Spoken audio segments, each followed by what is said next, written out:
want to hear what's your name? Salvador. Salvador. Figueroa. And where are we? Where are you from? I'm from here, I'm Salvadorian. I grew up in La Libertad, but I born in the city. But all my life living here, coastline. So yeah, about the wartime. What's the war like? This is what year? 1670s until 19s, but it was about lands. You know, the poor people, population in El Salvador was trying to get lands, and the 25 million families in El Salvador just they're the owners of all the country. Everyone was employed of the one of these families and just have the permission to work and get all they want from the lands for food, but they don't have a space or time or get the properties for each one. So it's like that's why it started the war thing because everyone was like fighting for rights, you know, for lands, for food, for everything. What was the government at the time? The time was the militaries. After that, they switched for regular persons, but Democrat. yeah, democratic. But at the same time, like in all the governments, I think it's a lot of corruption. Always you switch a president, switch a government, but the same. You know, it's like just switch the people, but the same Yeah, thing. Nothing yeah. happened. No develop, nothing. Just the same thing. You know, wartime. So how old were you when the war started? I grew up in the middle of the war, so every night you see the bullets, bombs everywhere. So as a child, let's say you want to walk to school. Yeah. What would the day So look? sometimes we go to school, sometimes not, because it's like they Right. say, hey, today no, because we have all these clothes and, you know, bombs here, bombs in the gas station. So days, like at least 3 days a week, we go to school or there's no, and sometimes no power, no electricity, no, you know, it was kind of hard at that time. How did growing up in war as a child change? You have to find the things to try to be happy, how play, friends, school, and everything. But I think when you are young and you're kids, you don't think about it. You know, just hear and people talking about it, but you're still like playing. You know. But yeah, it was kind of hard. Kind of hard. That's why I was trying to use my brain in different activities. Yeah. So what activities you mentioned chess? So like Chess. what you start? How did you start learning chess? My father. My father teach me with my two sisters, and I was pissed off. I was mad because they always win. They always win. I was like, come on. And they were laughing about me because they always win. I was like, come on. That's why I was like, all right, I need to start to study about it. And I took the book. And after that, I go to see the chess federation and start to learn more about chess. And yes, I want to start to study and I start to win more games to my family. And after that, I just go to see if it's possible to play for with the real players. And yeah, after like 3 months, the government watch me and say, "Hey, we need to recruit you and start to study chess because you have like kind of possibilities to play international tournaments." And say, "All right," and happened. I was busy because chess and same time the school. So you got into chess as a child because your father taught you, and did you like it naturally, or you just thought of it as a way? I was like, I don't like the first time, you know. I was like, just because I want to be better than my sisters, like I want to pro more. And yeah, So then you talk about you're really good at chess. The government sees that they're good at chess. And what happens next? for the adults, I was in a national team. I was traveling a lot, and one time, exactly the last part of the war, and they told me you have to be recruited in one place because we need to save you and because you have some talent and we need to protect you. So like, all right, they sent me to the army. And I was training there, chess, training for the life, not training for the army. And yeah, my life's changed because I have to be far away from the ocean for a little bit. And every day I was thinking about the waves, but at the same time I have to be training and training to be safe, you know, in El Salvador. That time it was a little dangerous. And after that time, after the chess, after the everything the war time, I just back to the ocean and this when it started the cancers started coming up again. The new age of problems in El Salvador was like we never stop here. And yeah, we survived the cancer part too. How did how did it move from civil war, the war, to the gangsters not coming in? What happened? Can you explain that? Yeah, it's just because remember that time everyone was trying to run and escape from El Salvador. At least here in this part of El Salvador, 80% of population goes to the United States. That's why, you know, that was in the 60s. Remember that. So 60s to 70s and 80s, they start to making the gangsters there. and they start coming back to El Salvador, like because no papers, no documents, no IDs there. So they back like gangsters, and they start to make a new recruiting people here about gangsters. So that's when it starts to develop more and more uh, cliques and gangsters around. That was in the 80s. 90s was like a full different gangsters, two different gangsters, MS and 18. So and they have everywhere. So there's like the problem was like they need money all the time. So it's like companies, stores, everything, hotels, places like they control about your money. So you win whatever X money, and you have to give me 20% of your money or whatever for save you, and care of you. But it's bullshit. It's unreal. And the same corruption of the government too, just like permit that because they winning money too. So you're saying the corruption and it came from both the gangs and the government. Yes, because they make money about it. Yeah. If you have war, you have money. How would you as a family protect yourself? What was to live in that uncertainty and feel like at any moment, it was more the shops and the businesses or were civilians and families?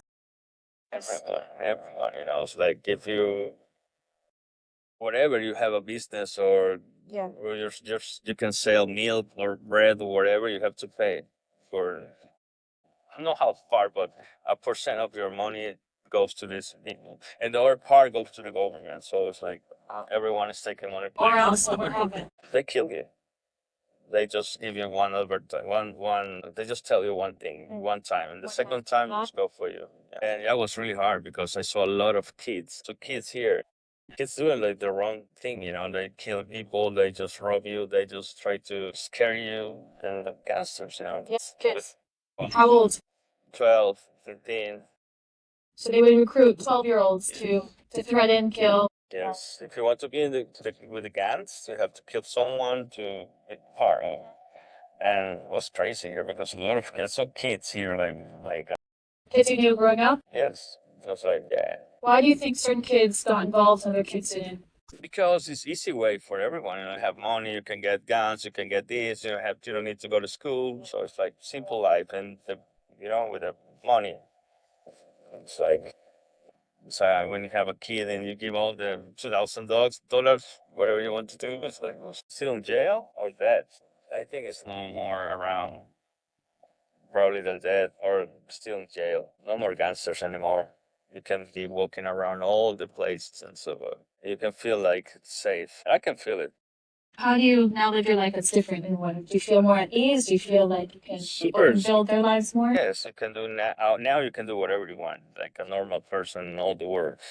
Before was like you have to eyes open, eyes wide all the time, because you don't know who's back to you and who's coming and who's this guy or who's where you're talking. Oh, it's completely dangerous. I think now it's completely different now because it's safe. There's no more cancers around. Yeah, it's good. How do you know who to trust? Let's say you grow up here and there's different gangs here, but you're putting your trust in a gang to protect you, right? Yeah, but remember, I've been in the army. Military, I was like all the time training or in school. So it's like I don't have like a space to go out to row and play. Like I was all the time in the house or training in the sport things or in the army or surfing if I have time to do that. What did being in the army teach you anything? To survive is the best thing you can learn there is that after that, the first question they tell you and they ask you there is like why you are here. The only reason is kill. There's no more reasons. If you're there, you need to learn how to kill because they need you. The government need you. I think it's just survive is the best part. I know how to walk in the middle of the night with the stars. I can eat everything. Yeah? Yeah. Can survive in the jungle? But this is the only thing you can learn there, like for you. Can share a story about survival in the jungle? Like with my team, 6 guys, and we go to in a helicopter like 6 p.m. and we have to sleep there and walk like 5 kilometers more because the helicopter never can land there to recover bodies, dead bodies. And it was like horrible because I have to, take those guys dead and smell like Previous. and I was like puke all the time because they are dead. Like here to 4 kilometers walking with those guys to find a space the chopper can come down and take these bodies. That was crazy. Previous soldiers or civilians? soldiers and Korea, both. Wow. Yeah, crazy time. Crazy. It's a lot of experience there in the jungle. And one time I have to eat a brain monkey because we have nothing else to eat. How long did you go without food until you found that? No food. The food is in the jungle, so you have to eat everything there. So you killed the monkey? My friend killed the monkey, and it's just like starts cooking and just taking the brain Why the brain, not the rest of the? because it smells bad and it's a lot of hair. It's hair. You don't Oh, have time okay. to Oh, it's just the brain part. It was like, my God, wow. How was the monkey? How was monkey brain? everything Was it tastes good? like chicken. Really? Yeah. Well, once you cook it, you're saying it's, or you ate it raw? No. You just put like boiling and salt. You know. Whoa, really? I've never tried monkey. I don't never think was monkey. I just like Really? Yeah. It's like food. but I never think it was like monkey.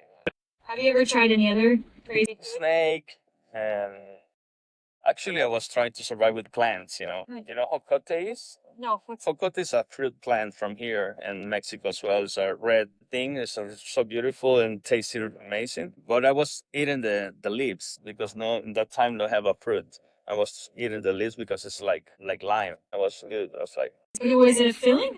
because like I was my dinner. I was in the middle. Yeah. I was sleeping in the trees. Oh, really? Yeah, because it can be on the land and you have better view from the top of the trees. I was sleeping in a black hammock. Any poisonous snakes? Anything? But you always clean it up before going. Yeah. Yeah, because it can be on the land because snakes and Yeah. animals and mines or whatever. On mines, people had men. Mines. Boom. It's crazy, yeah. Crazy. I think like to be in a situation where you're always any moment, death is close to you. Yeah, Right? still like flash coming sometimes. Flashbacks? Flashbacks coming, especially at night. Like Do certain sounds like remind you? no sounds, but more like nightmares. I have sometimes Yeah. when I just back to the memories and say, wow. Yeah. So how do you I was gonna maybe think the ocean surfing kind of as a Part of next is like a spa, it's like when I need the ocean to back my reality. All my life I've been surfing. I started when I have like 8 or 9. I just stopped for chess in the army for a little while, but after that I just back here. I'm still playing chess and I'm still surfing. That's all I want to do. Still here catching waves and playing chess. Some years.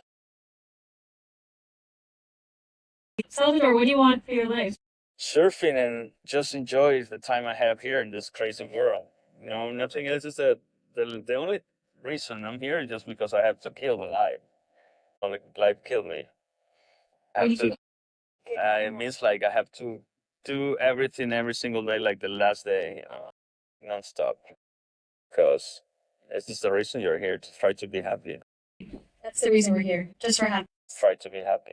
You have to cross a lot of things, to find the spot and the spot in the world, spot in your life to enjoy the things, enjoy the life. It's hard because everyone needs to get the space and time to try to find it. What were some moments in your life or a moment that you were so happy? You were just like you can't like, put into words. I can't remember, but I think it was when I born. I never heard of the answer actually. Yeah, because it's like Wow. beautiful. Life is beautiful. You have to find a way. I think it was the first time, but I can't remember. Yeah, I think when more beautiful moments I had was surfing because the ocean give you everything. Does the ocean give you? Health, happiness, food, work. Salt give you everything. That's the What's something that you always wanted to do in your life that you still want to do? go to space maybe. Yeah? It's the only thing I need to do. Everything I almost do everything. It seems like you've done everything. Like you've lived a million lives in one life.